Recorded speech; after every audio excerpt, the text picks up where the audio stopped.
sesinya emang istimewa. Jadi 5 kali nanti pertemuan sama Pak Ruji ini kita bakalan belajar banyak. Tapi selain dari teman-teman klinik, nanti ada ikut serta juga nih sosial media dari CSR Sinar Masran yang ikutan belajar.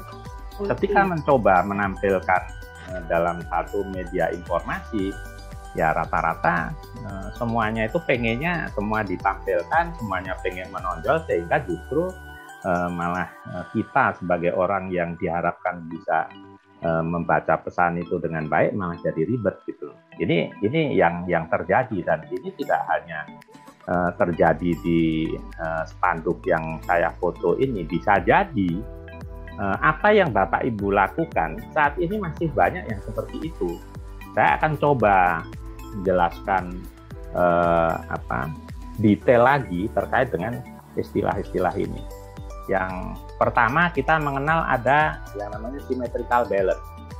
Ya, jadi symmetrical balance itu dicapai melalui pengaturan kayak mirroring gitu ya. Jadi sering digunakan untuk memberi kesan statis dan formal.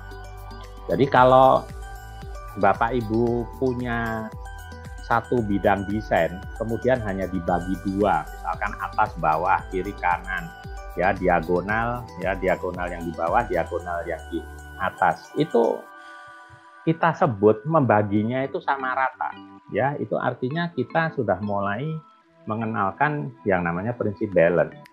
Dalam prinsip sebuah desain, kalau kita rasakan, ya suatu saat kalau Bapak Ibu nanti tertarik dengan bidang-bidang desain seperti ini, nanti boleh deh diamati banyak desain-desain yang sebetulnya dengan komposisi-komposisi yang sekarang ini menarik. Bapak Ibu bisa melihat kok ini antara yang satu dengan yang lain itu kok bisa terkesan seimbang ya, caranya gimana? Nah, cara membuat desain yang seimbang itu salah satunya ya Bapak Ibu bisa bermain dengan warna, bisa bermain dengan bentuk. Nah, ini silahkan nanti kita bisa boleh dipraktekkan, tapi ini baru kita bicara prinsip-prinsipnya dulu. Melihat di sini kan sebetulnya terkait dengan empasis.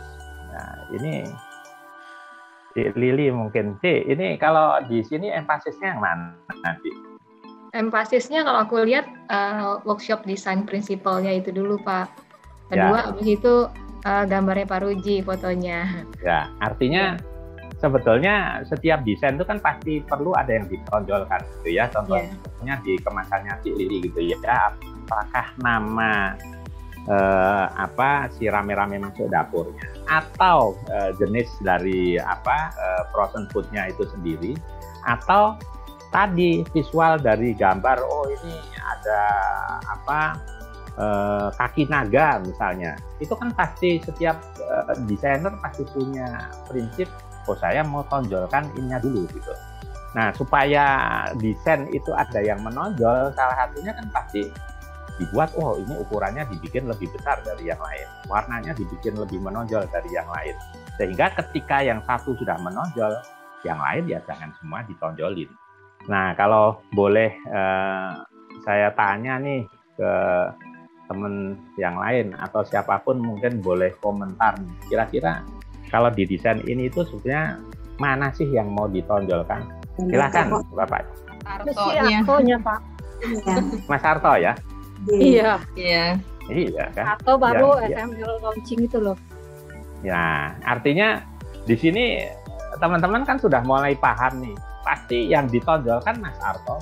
Kalau kami bertiga nih, ada saya, Bu Dani, Pak Bimo, ya cukuplah kecil, sudah kecil dibikin hitam putih lagi kan. Jadi ya nggak perlu lah, kalau mungkin untuk teman-teman di SML pasti lebih duluan kenal dengan ini. Nah, sekarang ketika Mas Arto pertama kali dihadirkan di Sinarmas, ya sengaja nih, karena secara dalam tanda petik jualannya itu ini saatnya Mas Arto nih yang ditonjolkan. Beliau lebih populer, beliau lebih ya boleh dikatakan lebih selebritis gitu ya, gitu. Itulah yang dijual gitu, sehingga saat itu ya Mas Artonya yang ditonjolkan.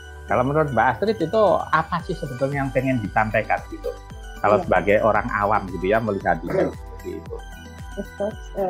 menurut saya pasti sendiri nggak muncul gitu point of interest-nya apa yang mau ditonjolkan, fokusnya apa, kemudian ya fokusnya sih nggak kelihatan.